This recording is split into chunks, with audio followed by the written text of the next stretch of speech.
Assalamualaikum warahmatullahi wabarakatuh. Kami dari kelompok 11 mata kuliah akuntansi manajemen ingin mempresentasikan hasil diskusi kami tentang keputusan investasi modal. Sebelumnya perkenalkan anggota kelompok kami. Yang pertama ada saya sendiri, Iqbal Maulana Sigit. Kedua Anfulim Fernanda Kusuma. Ketiga Ahmad Sulaiman. Keempat Muhammad Ridwan.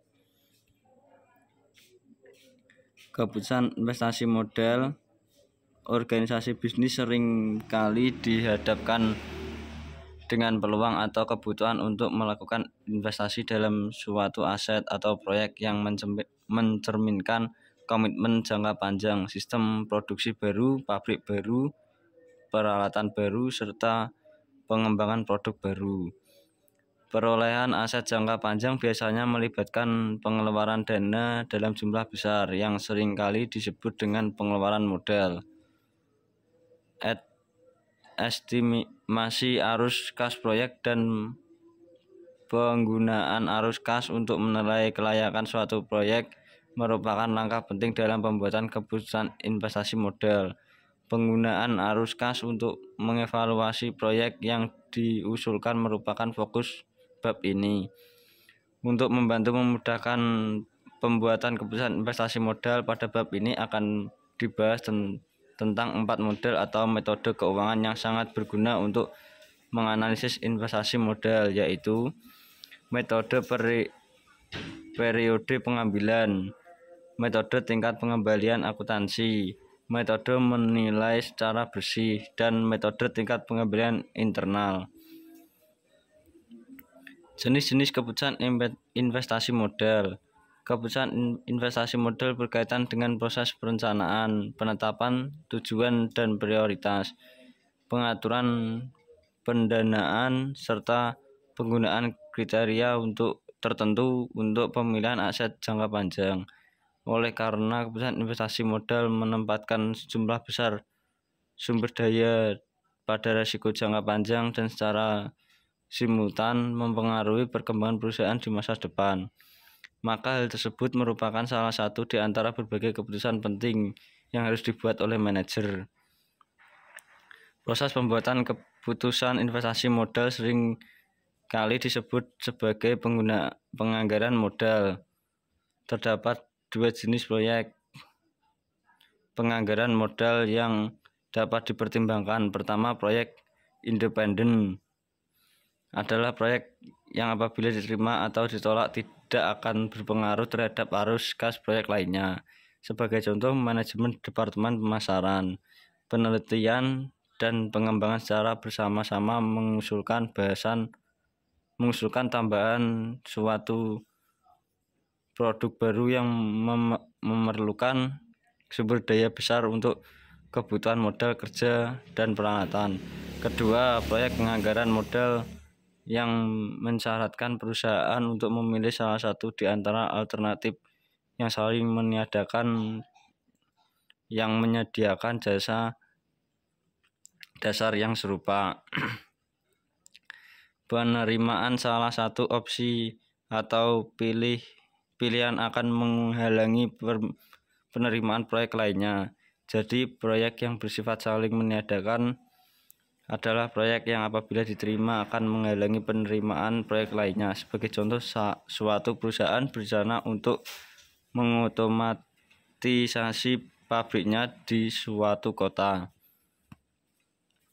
Keputusan investasi modal berkaitan dengan masalah investasi dalam aset modal jangka panjang, kecuali tanah, aset yang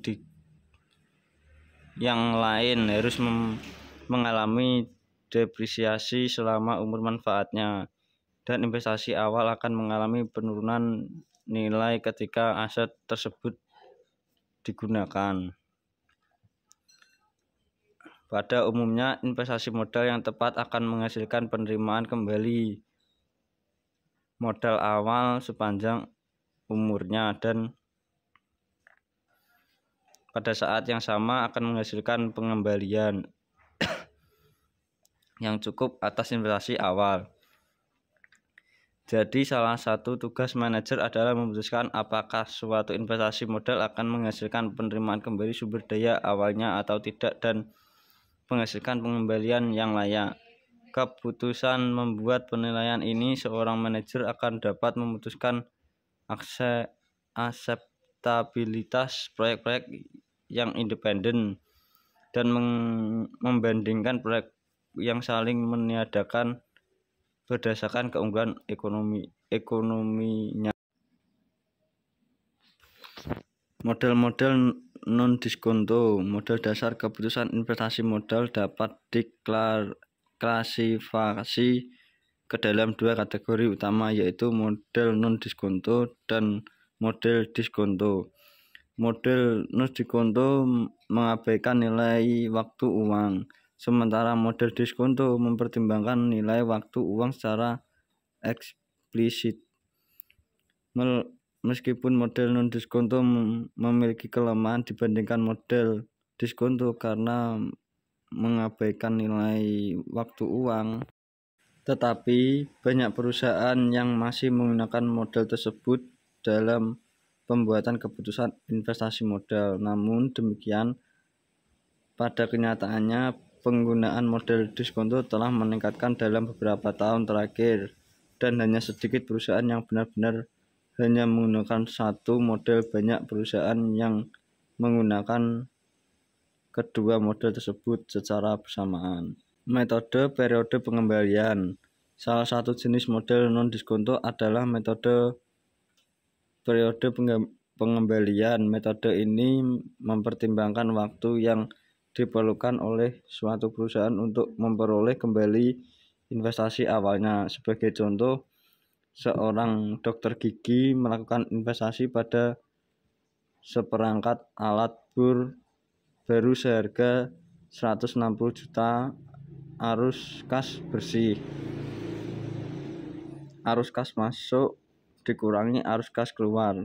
Yang dihasilkan oleh penggunaan peralatan tersebut adalah 80 juta per tahun. Jadi periode pengembaliannya adalah selama 2 tahun. Apabila arus kas suatu proyek diasumsikan tetap jumlahnya, maka rumus berikut ini dapat digunakan untuk menghitung periode pengembalian. Periode pengambilan sama dengan investasi awal dibagi arus kas tahunan. Apabila arus kas tidak sama jumlahnya, maka periode pengambilan dihitung dengan cara menambahkan arus kas tahunan sampai pada waktu ketika investasi awal dapat diperoleh kembali. Apabila pembagian untuk setiap tahun diperlukan, maka diasumsikan bahwa jumlah arus kas yang terjadi adalah merata setiap tahun. Sebagai contoh, sebuah fasilitas baru mesin pencuci mobil memerlukan investasi sebesar 200 juta dan memiliki umur 5 tahun dengan ekspektasi arus kas bersih tahunan sebagai berikut. Dengan demikian, periode pengambilan proyek tersebut adalah 2,6 tahun yang dihitung sebagai berikut. Pada tahun ketiga, ketika hanya diperlukan sebesar 60 juta untuk menutup investasi yang dihasilkan arus kas sebesar 100 juta, maka waktu yang diperlukan untuk memperoleh 60 juta adalah melalui pembagian jumlah yang dibutuhkan dengan arus kas tahunan 60 juta dibagi 100 juta. Paragraf 11C1 berikut ini menjelaskan tentang analisis di atas. Pada awal tahun ketiga diperlukan kas sebesar 60 juta untuk menutup investasi. Apabila pada tahun ketiga arus kas masuk bersih diekspektasi sebesar 100 juta, maka periode waktu yang diperlukan hanya 0,6 tahun. 60 juta per 100 juta. Oleh karena itu, periode pengambilan adalah selama 2,6 tahun. Salah satu cara untuk menggunakan metode periode pengembalian adalah dengan menetapkan periode pengembalian maksimum untuk seluruh proyek dan menolak setiap proyek yang melewati batas periode yang ditetapkan. Sebagai contoh, ditetapkan bahwa periode pengembalian maksimum adalah 4 tahun. Suatu usulan proyek akan ditolak apabila dari hasil perhitungan diketahui bahwa periode pengembalian adalah lebih dari 4 tahun. Mengapa perusahaan menggunakan metode periode pengembalian dalam membuat keputusan menerima atau menolak keputusan suatu usulan proyek? Periode pengembalian dapat digunakan sebagai ukuran kasar risiko dengan pengertian bahwa semakin lama suatu proyek menghasilkan uang, semakin berisiko proyek tersebut. Demikian pula, perusahaan dengan arus kas yang lebih berisiko membutuhkan periode pengembalian yang lebih pendek dari biasanya. Selain itu, perusahaan yang sedang menghadapi masalah likuiditas akan lebih tertarik dengan proyek yang periode pengembaliannya cepat. Pertimbangan kritis lainnya adalah mengenai keuangan. Singkatnya, metode periode pengembalian memberi informasi kepada manajer yang dapat digunakan sebagai berikut. 1. Membantu pengendalian risiko yang berhubungan dengan ketidakpastian arus kas di masa depan. 2. Membantu meminimalkan dampak investasi terhadap masalah likuiditas perusahaan. 3. Membantu mengendalikan risiko keuangan. Membantu pengendalian pengaruh investasi terhadap ukuran kinerja. Selain itu, metode periode pengembalian juga memiliki kelebihan, yaitu sederhana perhitungannya dan mudah untuk diaplikasikan. Namun, metode periode pengembalian mengandung kelemahan signifikan, yaitu mengabaikan kinerja investasi setelah melewati periode pengembalian dan nilai waktu uang. Meskipun perhitungan periode pengembalian mungkin bermanfaat bagi seluruh manajer, tetapi hanya mengendalikan pada hal itu saja dalam keputusan investasi modal akan kurang bijaksana. Metode tingkat pengembalian akuntansi. Tingkat pengembalian akuntansi adalah modal non-diskonto kedua yang lazim digunakan. Tingkat pengembalian akuntansi mengukur kelayakan suatu proyek dengan menggunakan laba, bukan arus kas proyek. Tingkat pengembalian akuntansi dihitung dengan menggunakan rumus sebagai berikut. Tingkat pengembalian akuntansi sama dengan laba rata-rata dibagi investasi awal atau investasi rata-rata. Laba tidak ekuivalen dengan arus kas karena adanya faktor akrual dan penangguhan atau deferral yang digunakan dalam perhitungannya.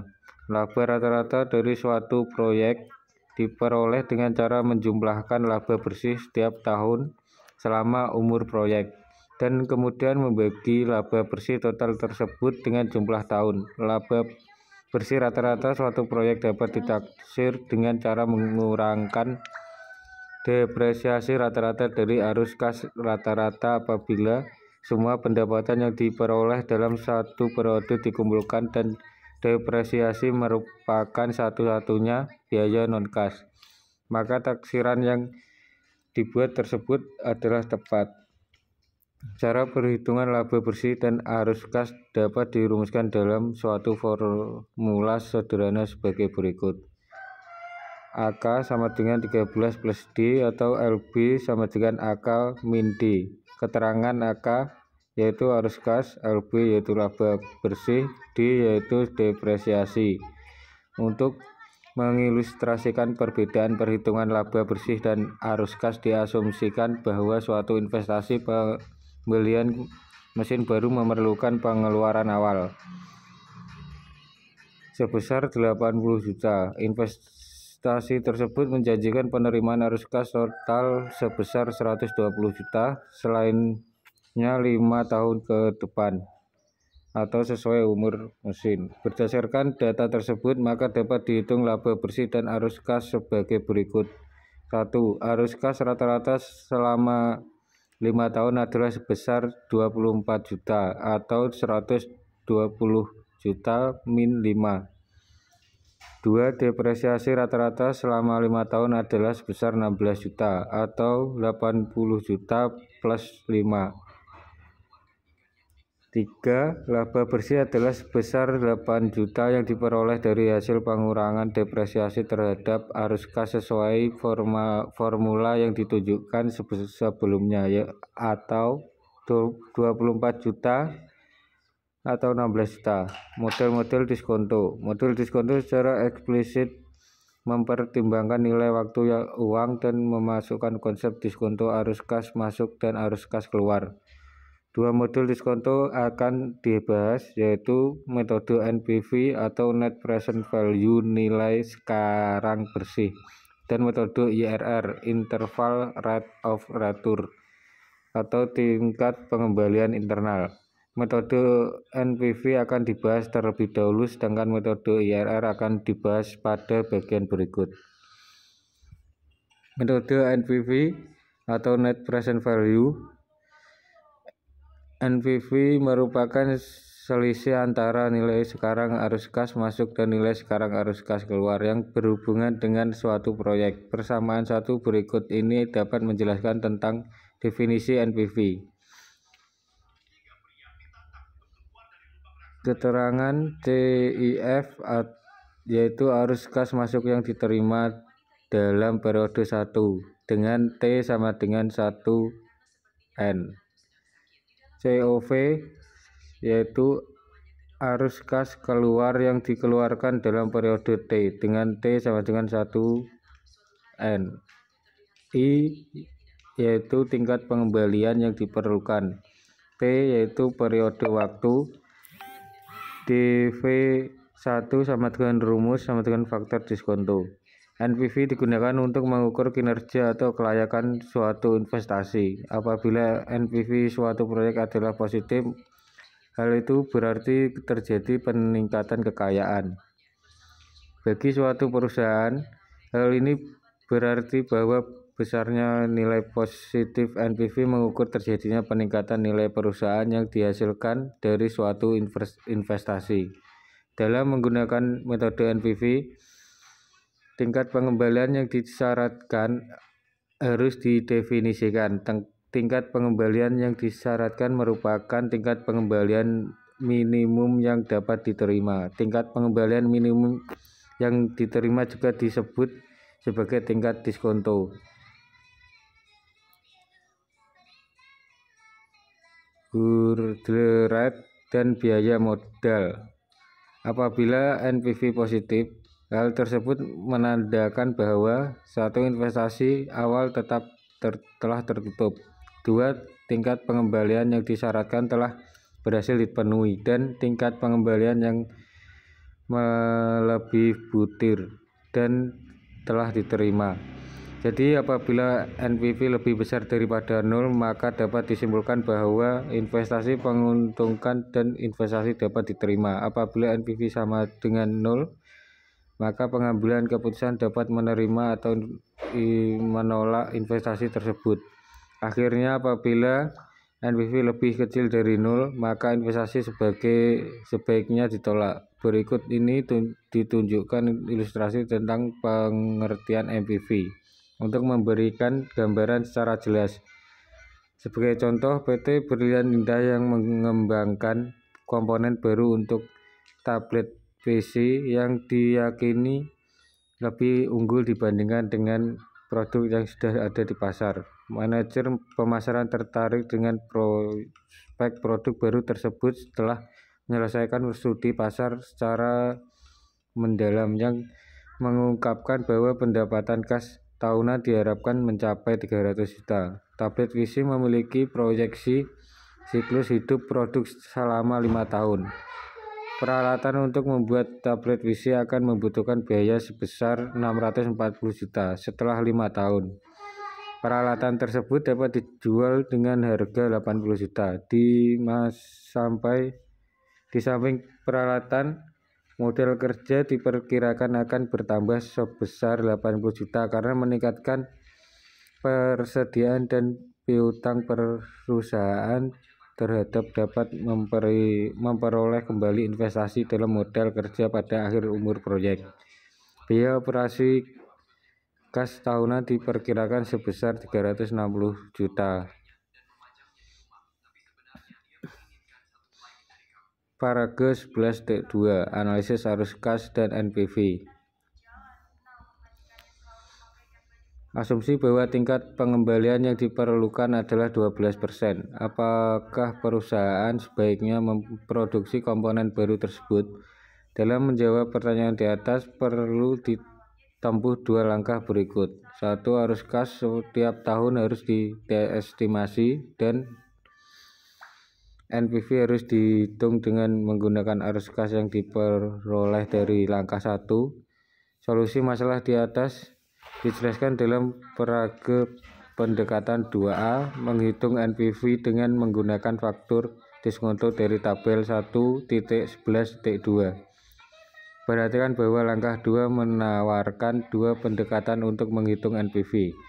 Pendekatan 2B menyederhanakan perhitungan dengan menggunakan faktor diskonto tunggal dari tabel 2 untuk arus kas sama yang dihasilkan pada tahun ke-1 sampai ke-4. Metode IRR atau Internal Rate of Return. Metode diskonto lainnya adalah metode IRR. IRR didefinisikan sebagai tingkat bunga yang menentukan nilai sekarang dari arus kas masuk proyek senilai dengan nilai sekarang dari biaya proses tersebut. Dengan kata lain, IRR adalah tingkat bunga yang menjadikan NPV proyek yang dengan proyek sama dengan 0. Persamaan dua berikut ini dapat digunakan untuk menentukan IRR proyek.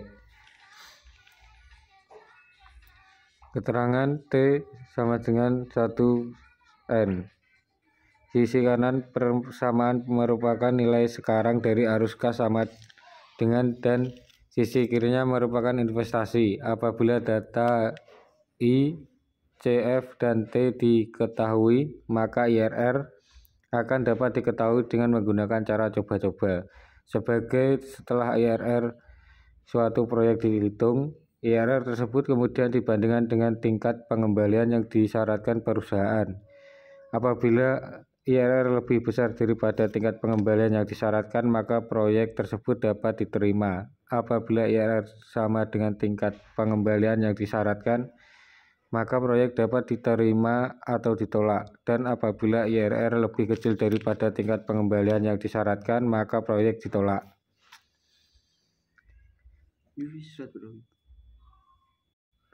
Pasca audit proyek modal. Salah satu elemen kunci dalam proses investasi modal adalah analisis lebih lanjut terhadap proyek modal segera setelah proyek diimplementasikan. Analisis ini disebut sebagai pasca audit. Pasca audit membandingkan antara manfaat sesungguhnya dengan manfaat yang diestimasi dan biaya operasi sesungguhnya dengan biaya operasi yang diestimasi. Pasca audit mengevaluasi hasil keseluruhan investasi dan mengusulkan tindakan perbaikan apabila diperlukan. Keputusan awal proyek. Bathara Krishna dan Dewi Kunti sedang mendiskusikan masalah penjengkelkan yang terjadi pada proses produksi konverter kit. Krishna dan Kunti bekerja di PT Srikanti Motor yang memiliki spesialisasi dalam memproduksi produk-produk peralatan kendaraan.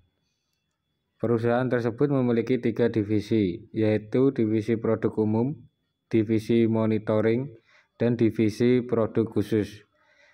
Krishna membuat suatu analisis formal yang menunjukkan bahwa sistem penatrian lebih unggul daripada sistem pengelamanan epoksi. Penggunaan sistem patri tersebut akhirnya disetujui oleh kantor pusat. Dalam suatu tahap produk, konverter kit dimasukkan ke dalam tabung dan direkatkan dengan menggunakan lem epoksi.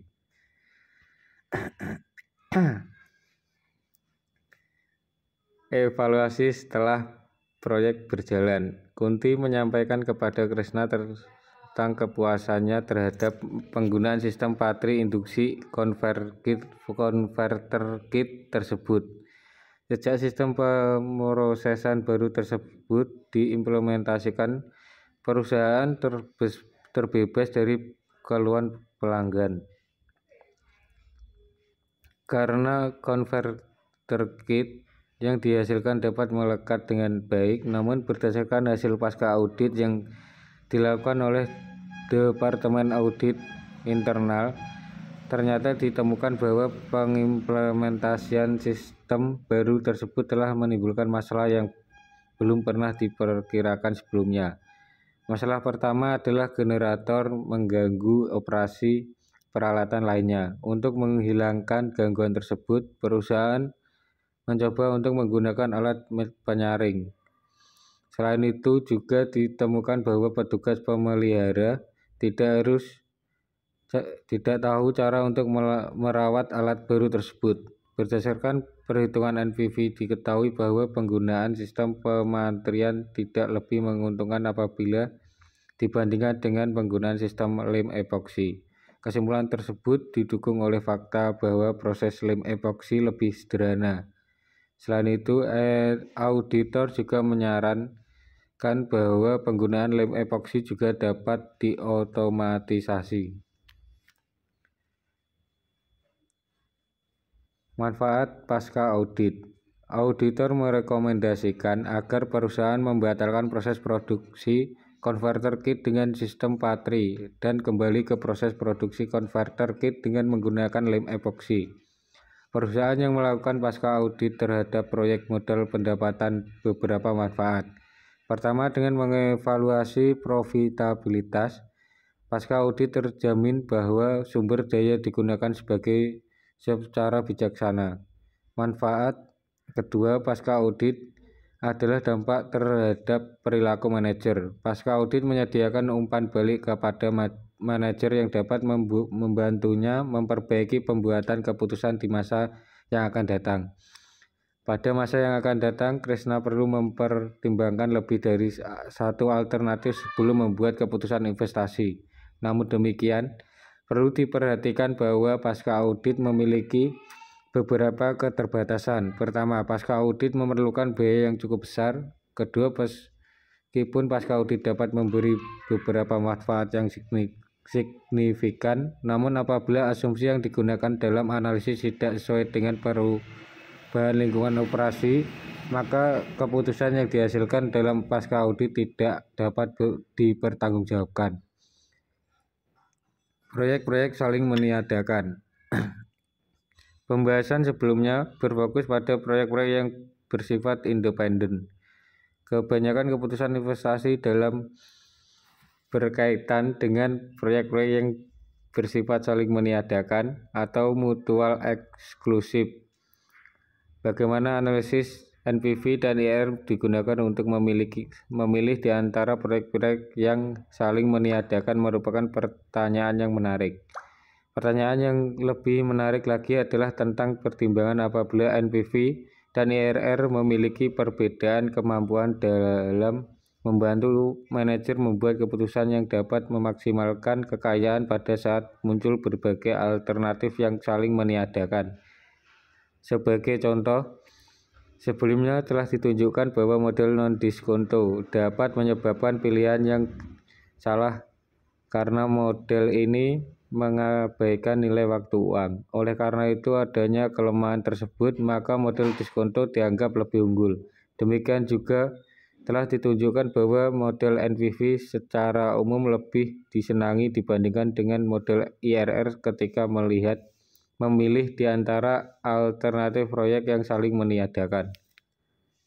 Ramalan gas bruto telah tersedia dan fokusnya diarahkan pada penyesuaian arus gas yang diramalkan untuk memperbaiki akurasi serta kemanfaatan dalam analisis pengeluaran modal. Penyesuaian peramalan terhadap inflasi. Di Indonesia, inflasi secara relatif adalah dalam tingkatan sedang dan kebutuhan untuk menyesuaikan arus gas bukan merupakan hal yang penting, namun bagi perusahaan yang beroperasi pada lingkungan internasional, inflasi dapat menjadi sangat tinggi di beberapa negara tertentu dan pengaruhnya terhadap keputusan investasi modal dapat menjadi sangat penting. Sebagai contoh, Brasil pernah mengalami tingkat inflasi bulanan sebesar 2 digit selama beberapa tahun. Jadi sangat penting untuk mengetahui cara menyesuaikan modal penganggaran modal atas inflasi, terutama jika melihat fakta bahwa banyak perusahaan membuat keputusan investasi modal dalam beberapa lingkungan nasional yang berbeda. Dalam suatu lingkungan yang mengalami inflasi, pasar keuangan akan bereaksi terhadap kenaikan biaya modal untuk mencerminkan terjadinya inflasi. Oleh karena itu, biaya modal terdiri atas dua unsur berikut ini. 1. Tingkat real. 2. Unsur inflasi atau investor meminta bayaran lebih sebagai kompensasi atas hilangnya daya beli rupiah atau mata uang lokal. Apabila tingkat pengembalian yang disyaratkan atau biaya modal yang digunakan dalam analisis investasi modal mencerminkan adanya komponen inflasi ketika dilakukan analisis NPV, maka inflasi yang juga harus dipertimbangkan dalam memprediksi arus kas operasi. Apabila arus kas operasi tidak disesuaikan dengan mempertimbangkan inflasi, maka akan dihasilkan keputusan yang keliru. Dalam menyesuaikan prediksi arus kas, sebaiknya digunakan indeks perubahan yang spesifik. Apabila tidak memungkinkan, dapat digunakan indeks harga umum. Sebagai ilustrasi, diasumsikan bahwa suatu anak perusahaan dari perusahaan Indonesia yang beroperasi di luar negeri sedang mempertimbangkan suatu proyek yang membutuhkan investasi sebesar 5 miliar dan diharapkan menghasilkan arus kas masuk tahunan sebesar 2.900.000.000 rupiah untuk 2 tahun yang akan datang. Tingkat yang disyaratkan adalah 20% yang di dalamnya tercakup komponen tingkat inflasi umum di negara tersebut diperkirakan rata-rata 15% untuk tahunan mendatang. Analisis nilai sekarang bersih dengan atau tanpa penyesuaian. Prediksi arus kas untuk inflasi ditunjukkan pada paragraf 11.4. Sebagaimana ditunjukkan dalam analisis tersebut, prediksi arus kas yang tidak disesuaikan dengan inflasi akan menghasilkan keputusan penolakan proyek karena proyek menghasilkan NPV negatif. Apabila disesuaikan dengan inflasi akan menghasilkan keputusan penerimaan proyek karena proyek menghasilkan NPV positif. Jadi kegagalan untuk menyesuaikan prediksi arus kas akibat dari pengaruh inflasi dapat menghasilkan kesimpulan yang keliru. Konversi arus kas bruto menjadi arus kas lebih setelah pajak. Apabila diasumsikan bahwa arus kas bruto sudah disesuaikan dengan inflasi yang diprediksi dengan tingkat akurasi tertentu, maka selanjutnya analisis harus menyesuaikan arus kas tersebut untuk tujuan pajak. Untuk menganalisis pengaruh pajak, arus kas biasanya dibedakan menjadi dua kategori, yaitu 1. Arus kas keluar awal yang diperlukan untuk mendapatkan aset proyek, dan 2. Arus kas masuk yang dihasilkan selama untuk proyek. Arus kas keluar dan arus kas masuk yang disesuaikan dengan pengaruh pajak disebut arus kas keluar bersih dan arus kas masuk bersih. Arus kas bersih tersebut mencakup pendapatan, biaya operasi, dan implikasi pajak yang relevan. Hal-hal tersebut merupakan masukan yang penting dalam pembuatan keputusan investasi modal. Arus kas setelah pajak tahun 0. Arus kas keluar bersih pada tahun 0 atau pengeluaran kas awal adalah selisih antara biaya awal proyek dengan setiap arus kas masuk yang secara langsung berhubungan dengan biaya awal proyek. Biaya bruto proyek terdiri atas beberapa hal, seperti biaya tanah, biaya peralatan atau termasuk transportasi dan instalasi, pajak atas keuntungan penjualan aset, dan kenaikan modal kerja.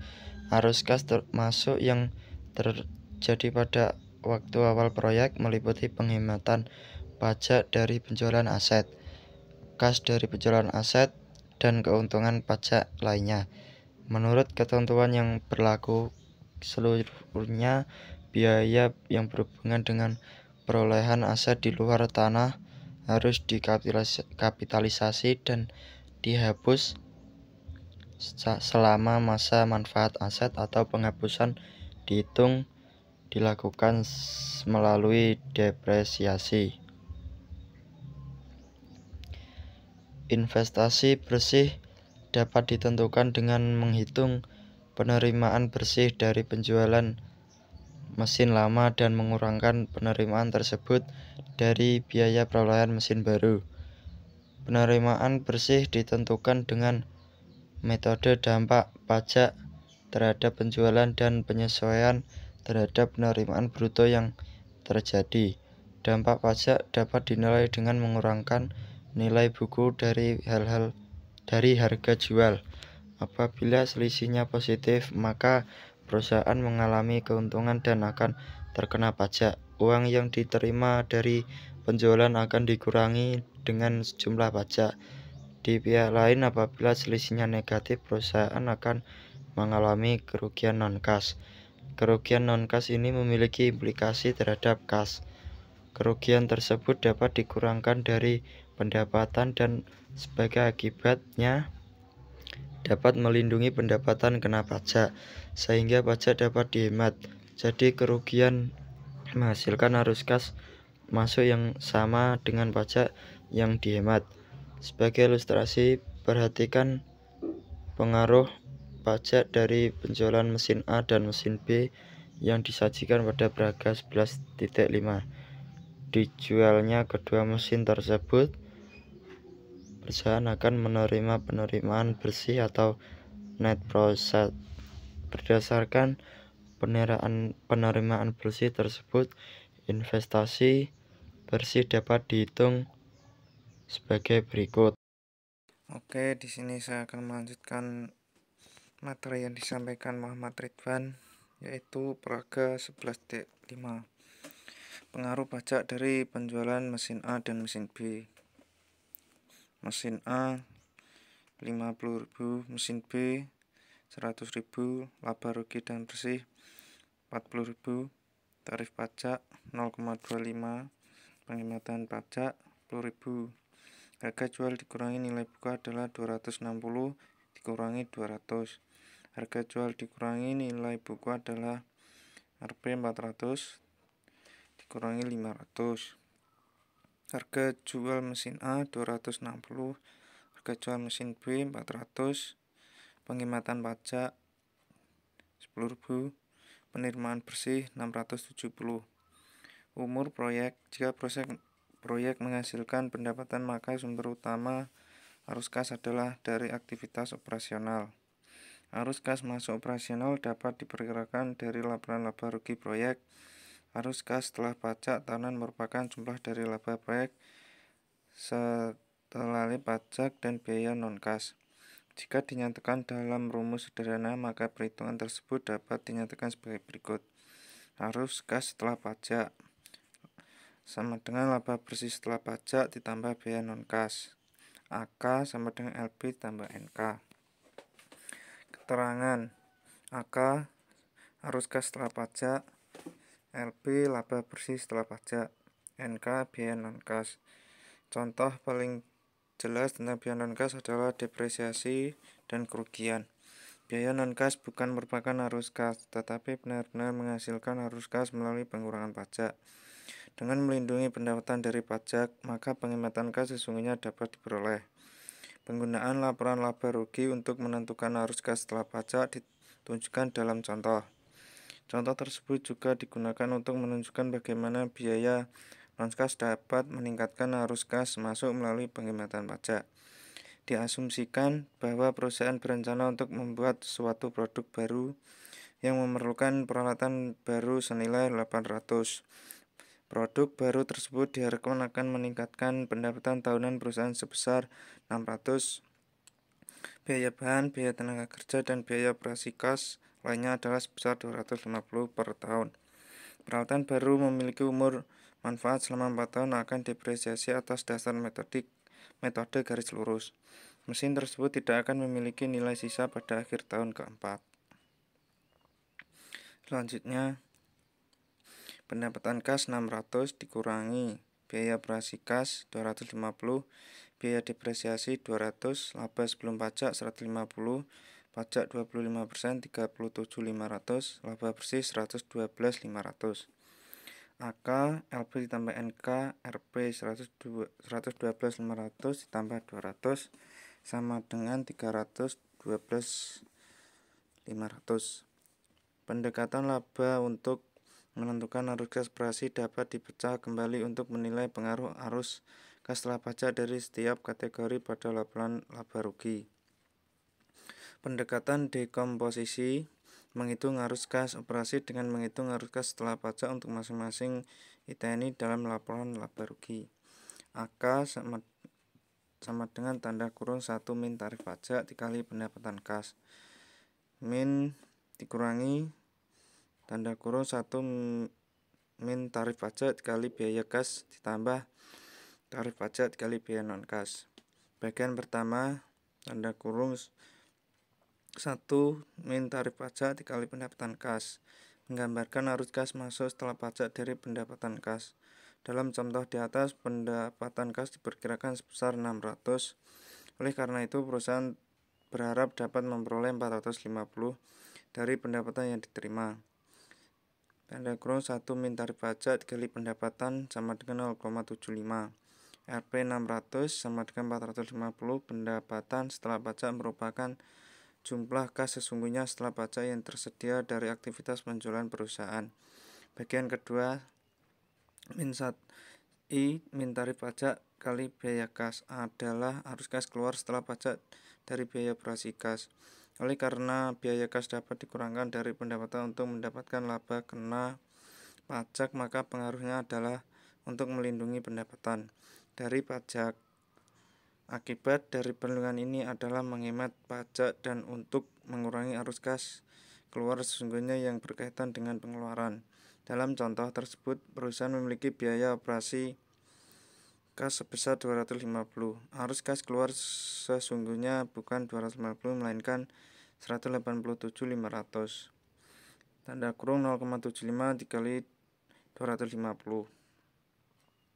Pengeluaran kas untuk biaya operasi berkurang sebesar 62.500.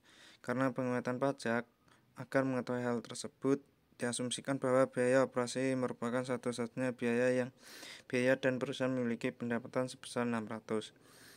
Jika biaya operasi tidak dapat dikurangkan untuk tujuan pajak, maka pajak yang terutang adalah sebesar 150, 0,25 dikali 600. Jika biaya operasi dapat digunakan untuk tujuan pajak, maka laba kena pajak adalah sebesar 350.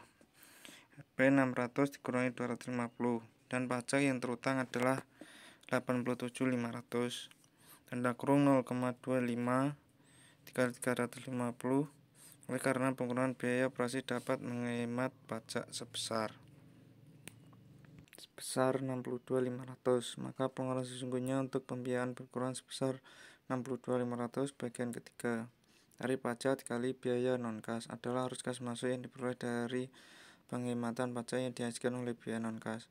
Biaya non-kas seperti depresiasi juga melindungi pendapatan dari perpajakan. Depresiasi melindungi pendapatan kena pajak sebesar 200 sehingga menghemat pajak 50.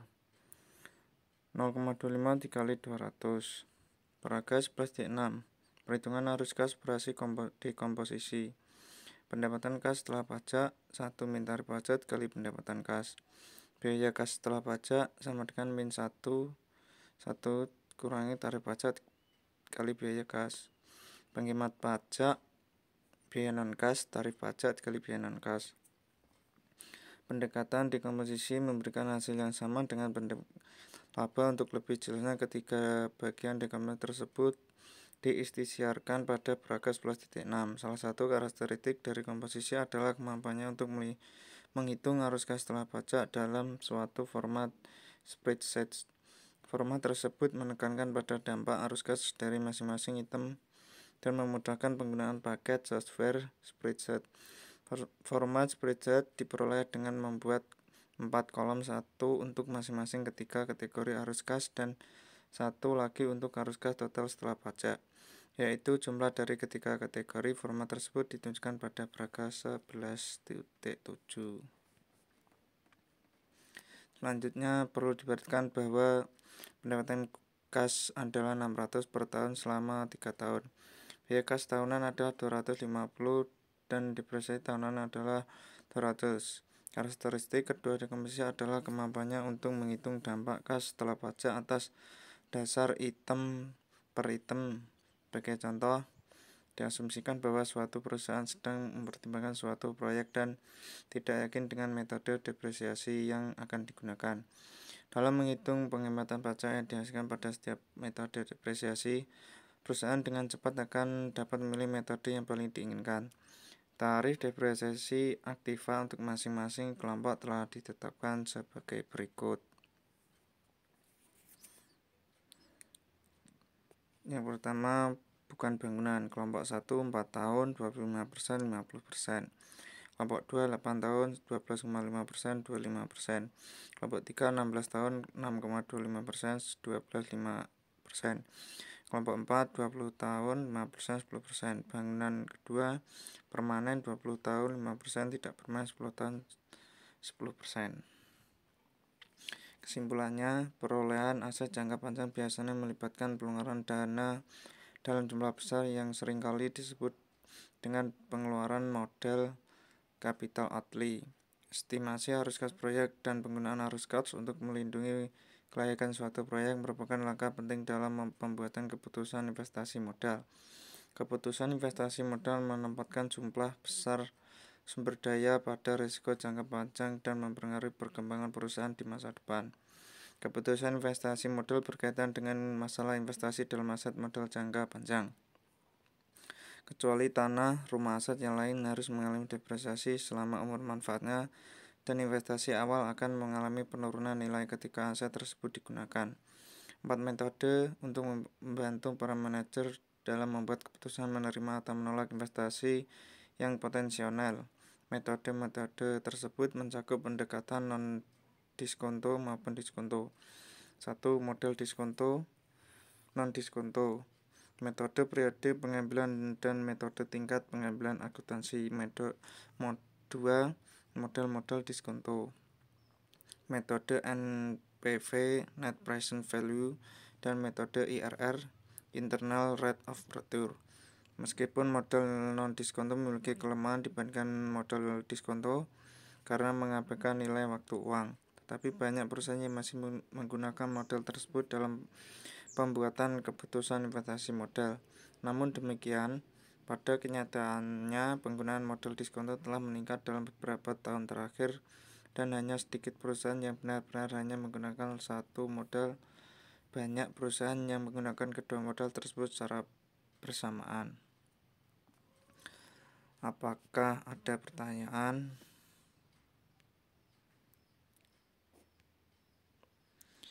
Terima kasih.